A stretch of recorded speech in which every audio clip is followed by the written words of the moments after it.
Hello friend, how are you. आप जुड़े हुए हैं रेडिएशन एकेडमी के साथ और मेरे चैनल को आप लोग सब्सक्राइब करते जाइए, मेरे वीडियोस को देखिए। हमने कल एक नया वीडियो डाला है जो सांख्यिकी से संबंधित है, स्टैटिस्टिक्स से संबंधित है। मुझे उम्मीद है कि आपको ज़रूर पसंद आई होगी। अगर पसंद आई हो तो आप मेरे चैनल को ज़रूर सब्सक्राइब करिए। और हम एक एक वीडियो डालते जाएंगे, कंटिन्यू वीडियोस पढ़ेंगे स्टैटिस्टिक्स की, तो उसको आप कंटिन्यू देखते जाइए। तो मेरे ख्याल से इसमें भी आपको कोई प्रॉब्लम नहीं होगी स्टैटिस्टिक्स समझने में।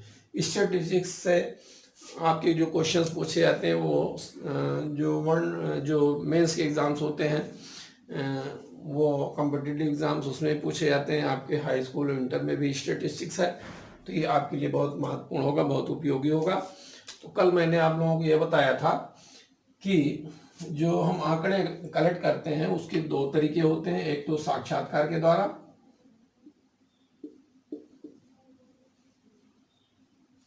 द्वारा, यानी इंटरव्यू के द्वारा,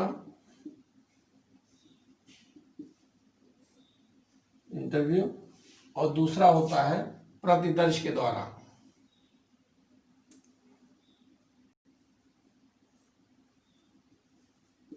प्रतिदर्श यानी सैंपलिंग के द्वारा।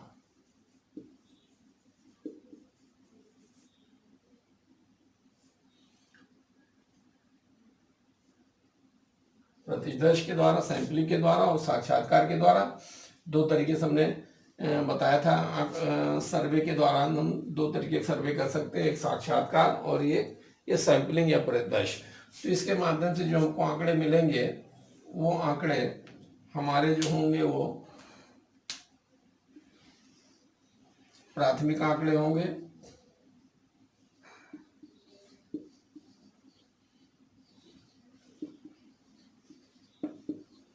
या प्राइमरी डेटा,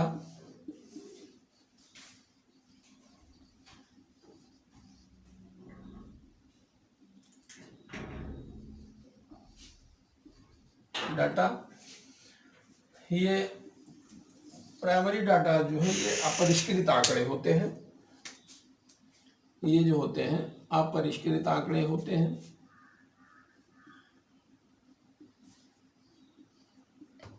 अपरिष्कृत आंकड़े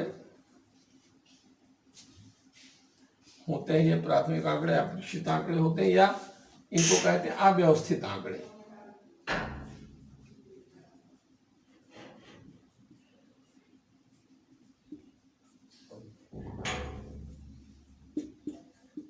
अव्यवस्थित आंकड़े या अपरिष्कृत आंकड़े जो हैं ये चरों के प्रेक्षणों से बनते हैं। ये चरों के प्रेक्षणों से बनते हैं।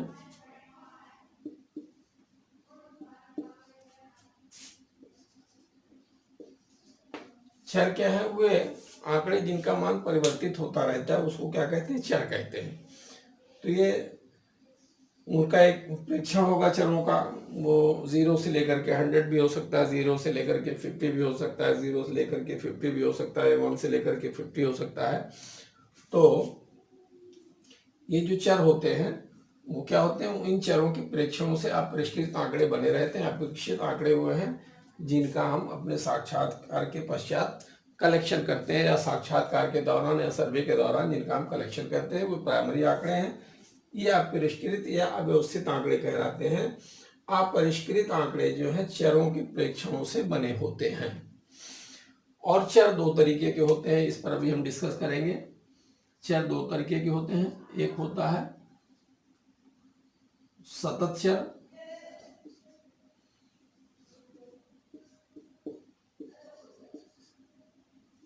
सतत चर नंबर 1। नंबर 2 असतत चर।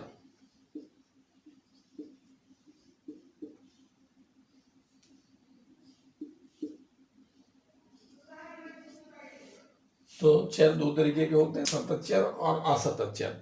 सतत चर का क्या होंगे, असतत चर क्या होंगे, अभी हम इस पर डिस्कस करेंगे। लेकिन इससे पहले हम आप लोगों को बता दें कि द्वितीयक आंकड़े दो तरीके के होते हैं, प्राथमिक आंकड़े और द्वितीयक आंकड़े। प्राथमिक आंकड़े हमने बताया क्या है, द्वितीयक आंकड़े क्या है, इसको आप समझ लीजिए।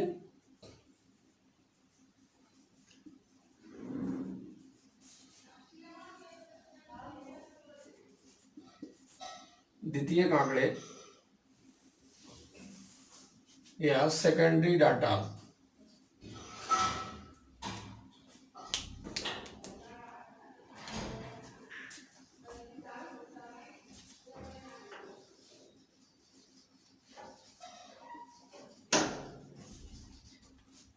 सेकेंडरी डाटा सेकेंडरी डाटा क्या होंगे, जब इन प्राथमिक आंकड़ों का पब्लिकेशन हो जाने के पश्चात, ये जो कोई गवर्नमेंट मान लीजिए सर्वे करवा रही है या कोई और संस्था सर्वे करवा रही है, वो जो सर्वे करवाएगी तो किसी समाचार पत्र में या पत्रिका में या किसी चैनल के माध्यम से उसको क्या करेगा, प्रकाशित करेगा।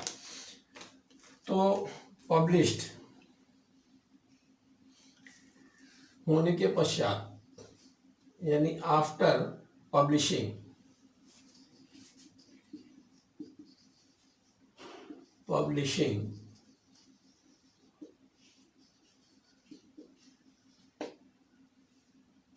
आफ्टर पब्लिशिंग, पब्लिश होने के पश्चात अगर इन आंकड़ों का इस्तेमाल कोई पत्रकार या कोई साइंटिस्ट, जिस भी तरीके से आंकड़े हों, या कोई साइकोलॉजिस्ट या कोई फिलासफर अपने किसी अन्य मकसद से किसी निष्कर्ष निकालने के लिए या किसी समस्या का समाधान करने के लिए इन आंकड़ों का इस्तेमाल करता है, तो यह आंकड़े क्या हो जाएंगे, द्वितीयक आंकड़े कहलाते हैं। तो ठीक, प्राथमिक आंकड़े सर्वेक्षण के दौरान मिलेंगे, फिर जब इनका कोई दूसरा इस्तेमाल करता है तो वो द्वितीयक आंकड़े या सेकेंडरी डाटा कहलाते हैं।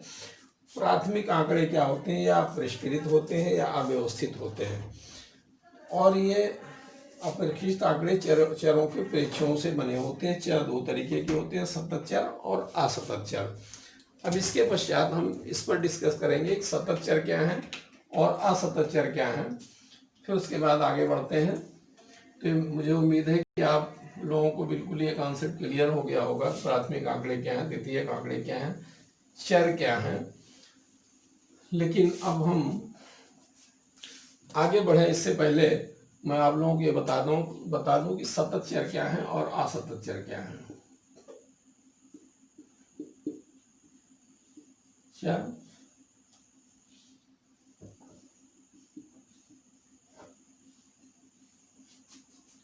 Variable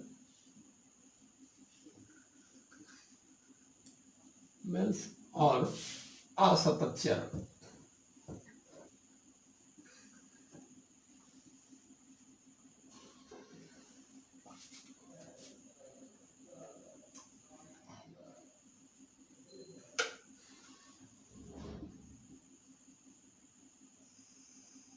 variable.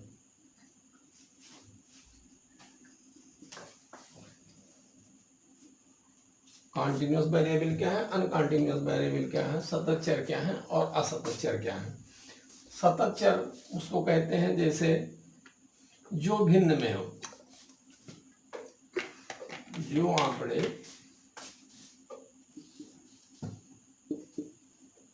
भिन्न में हो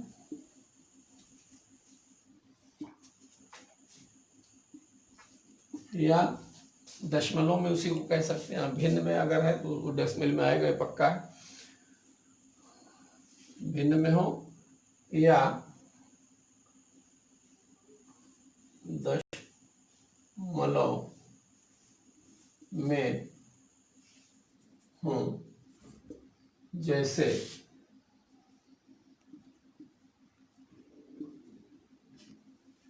जैसे 1.2, 1.3, 1.4, 1.5 डॉट डॉट डॉट।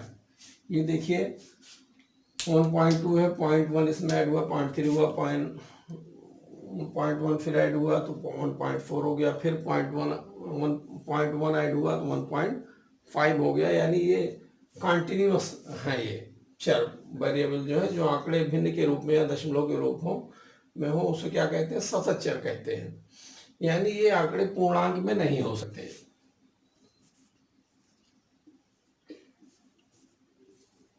में नहीं हो सकते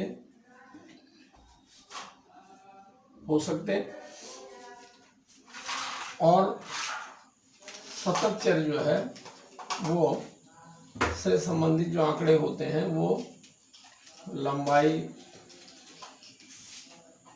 लंबाई, चौड़ाई,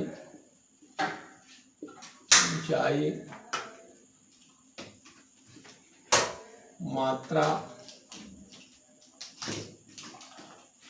या समय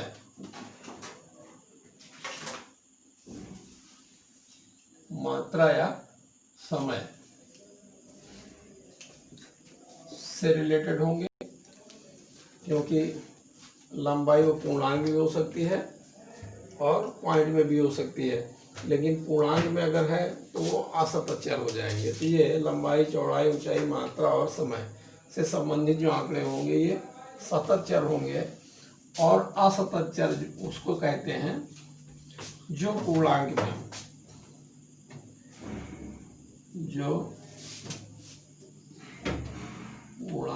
में हो या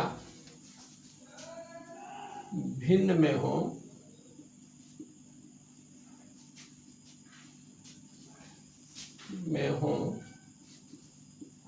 तो भिन्नों का अंतर एक निश्चित अनुपात में हो तो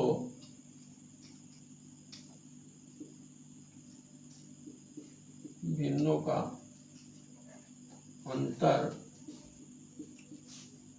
एक निश्चित अनुपात में हो।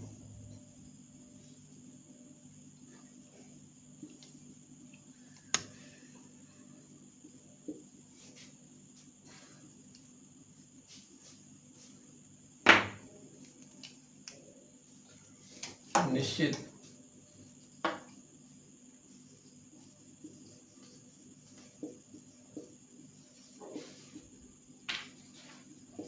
में हो। जैसे अगर पूर्णांक है तो जैसे 1, 2, 3, 4, 5 इस तरीके से होगा, या भिन्न में हो तो एक निश्चित अनुपात में हो, जैसे 1.1/2, 1/4, 1/8, 1/16। ये देखिए कि निश्चित अनुपात है गिवन का। यहाँ 2 का डिफरेंस है, यहाँ 4 का डिफरेंस हो गया, यहाँ जो है 8 का डिफरेंस हो गया। तो ये इनका जो इसको जब डिवाइड करेंगे तो ये जो भिन्न आएंगे कि निश्चित अनुपात में इनके बीच अंतर होगा, तो ये भी असतत चर कहे जाएंगे। तो अब आप लोगों को ये क्लियर हो गया कि सतत चर क्या है और असतत चर क्या है। ठीक, तो अब हम लोग अपरिष्कृत आंकड़ों का वर्गीकरण करेंगे। अपरिष्कृत आंकड़ों को कितने भागों में बांटा जा सकता है। अपरिष्कृत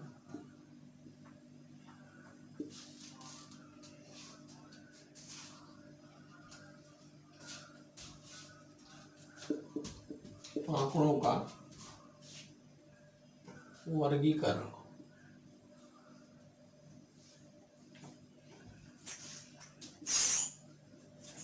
ये इनको 4 भागों में बांटा जा सकता है। एक होता है कालिक आंकड़े, कालिक या सामयिक आंकड़े।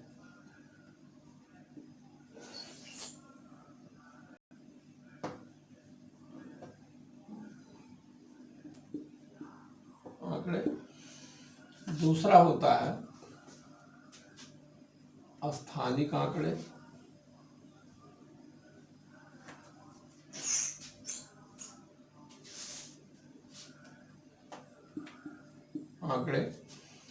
आपका तीसरा होता है गुणात्मक आंकड़े,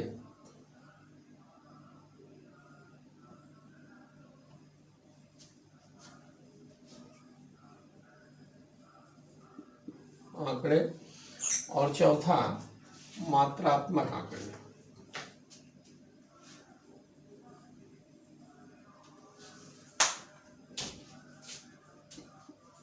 तो आप परिष्कृत आंकड़ों को का वर्गीकरण 4 भागों में किया जा सकता है: कालिक या सामयिक आंकड़े, स्थानिक आंकड़े, गुणात्मक आंकड़े और मात्रात्मक आंकड़े। कालिक या सामयिक आंकड़े क्या होते हैं? जैसे जनसंख्या से संबंधित जो आंकड़े होंगे,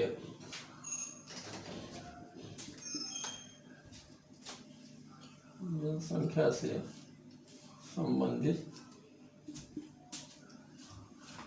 आंकड़े, जैसे 1981 में सपोज करिए जनसंख्या कितनी थी?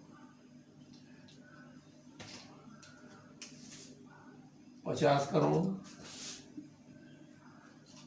1991 में समथिंग कुछ रहेगी। 2001 में कुछ रहेगी। तो ये जो समय के अनुसार जो आंकड़े घटते बढ़ते हैं उसको क्या कहेंगे? कालिक या सामयिक आंकड़े। या समय के अनुसार जो आंकड़े कलेक्ट किए जाते हैं, एकत्रित किए जाते हैं, उनको क्या कहेंगे? कालिक या सामयिक आंकड़े। जैसे जनसंख्या से संबंधित आंकड़े। और स्थानिक आंकड़े स्थान विशेष के आधार पर किए जाते हैं। स्थान विशेष के आधार पर, स्थान विशेष, जैसे अमेरिका,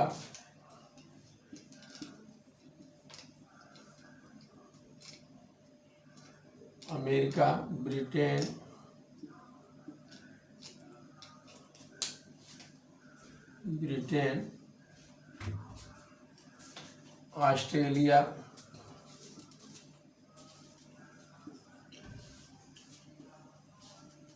भारत में गेहूं का उत्पादन कितना है? गेहूं का उत्पादन अमेरिका में कितना है, ब्रिटेन में कितना है, ऑस्ट्रेलिया का कितना है, भारत का कितना है, या भारत के राज्य के, यूपी है, महाराष्ट्र है, आपका बिहार है, आपका मध्य प्रदेश, यहाँ गेहूं या चावल का उत्पादन कितना है? गेहूं और चावल का के उत्पादन का बढ़ता क्रम या घटता क्रम। तो ये जो भौगोलिक स्थिति के आधार पर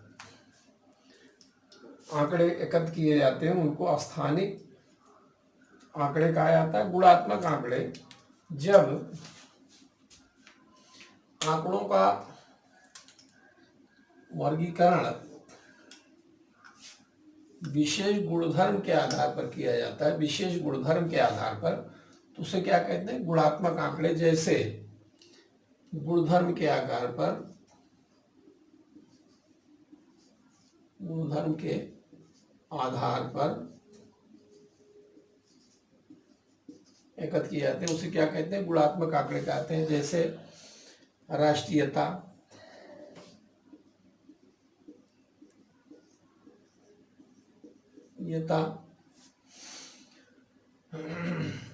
ईमानदारी,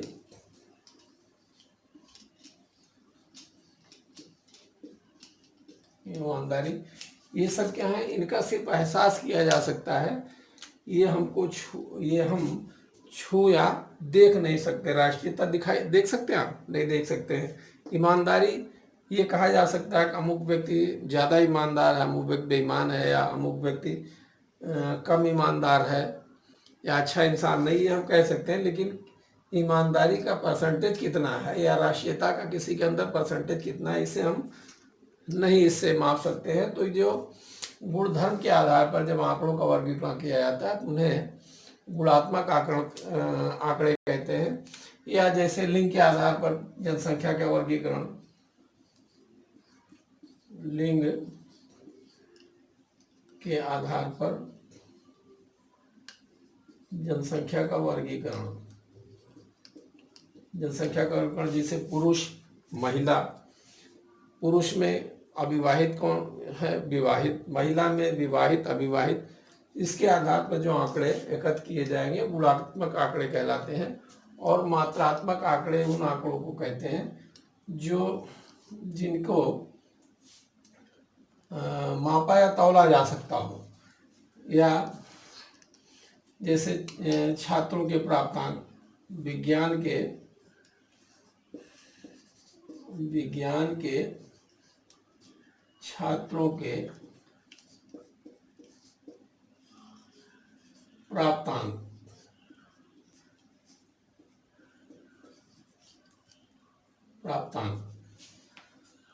तो मान लीजिए विज्ञान के छात्र हैं,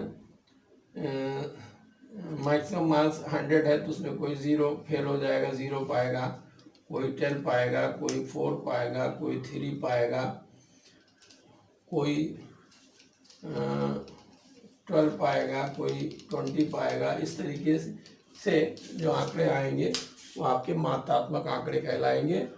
तो आप परिष्कृत आंकड़ों का वर्गीकरण 4 भागों में किया जा सकता है: कालिक या सामयिक आंकड़े, स्थानिक आंकड़े, गुणात्मक आंकड़े और मात्रात्मक आंकड़े। मात्रात्मक आंकड़े क्या है ये मैंने आप लोगों को बता दिया है। गुणात्मक आंकड़े क्या है, किस आधार पर, किन गुणों के आधार पर ये वर्गीकृत किए जाते हैं, इसको मैंने आप लोगों को बता दिया। स्थानिक आंकड़े या स्थान विशेष या भौगोलिक स्थिति के आधार पर जब आंकड़ों का वर्गीकरण किया जाता है तो ये स्थानिक आंकड़े होते हैं, इसको भी मैंने आप लोगों को बताया अभी।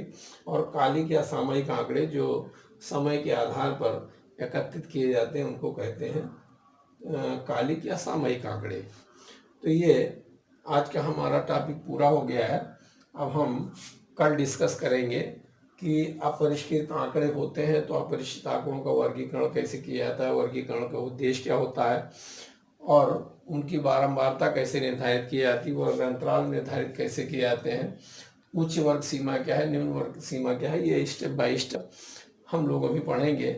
फिर उसके आधार पर क्या है हम क्वेश्चन भी सॉल्व करेंगे। लेकिन इससे पहले मैं एक चीज़ आप लोगों को और बता दूं, वो ये है कि इन अपरिष्कृत आंकड़ों के आधार पर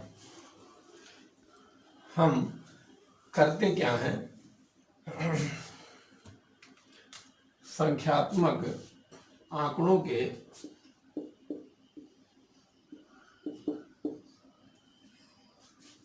समस्याओं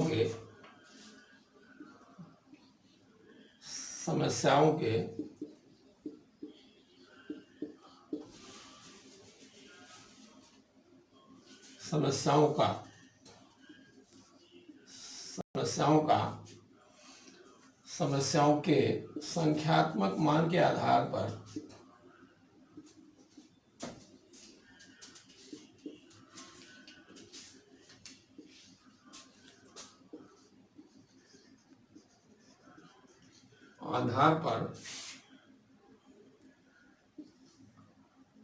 हम कोई आर्थिक समस्या हमारे सामने है तो उसके हम क्या करेंगे, उसका संख्यात्मक मान निकालेंगे, वही आंकड़ा कहलाता है। तो इन समस्याओं के संख्यात्मक मान के आधार पर हम समस्याओं की गणना 2 तरीके से करते हैं।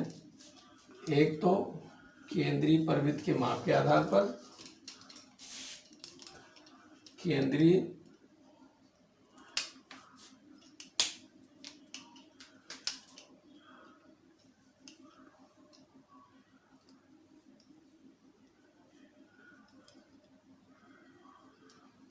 प्रवृत्ति की माप के आधार पर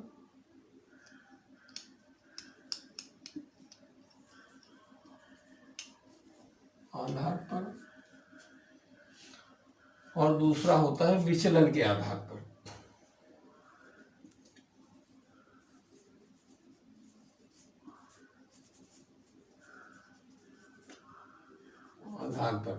जो कहने का मेरा आशय ये है कि किसी आर्थिक समस्या का अध्ययन जब हम करते हैं तो उनके आंकड़े एकत्र करते हैं, और किसी आर्थिक समस्या का संख्यात्मक मान ही आंकड़े हैं। तो उन आंकड़ों के आधार पर जो हमको आंकड़े मिले उनके आधार पर हम क्या कर सकते हैं, एक तो केंद्रीय प्रवृत्ति के माप के आधार पर हम निष्कर्ष निकाल सकते हैं, दूसरा विचलन के आधार पर। तो केंद्रीय प्रवृत्ति के माप के आधार पर जो हम करते हैं उसमें 3 चीजें प्राप्त होती हैं इससे। एक होता है माध्य या औसत, माध्यिका, माध्यिका और बहुलक। मीन, मीडियन और मान, 3 चीजें। और ये यहाँ पर विचलन, कौन कौन से? माध्य विचलन, मानक विचलन, मानक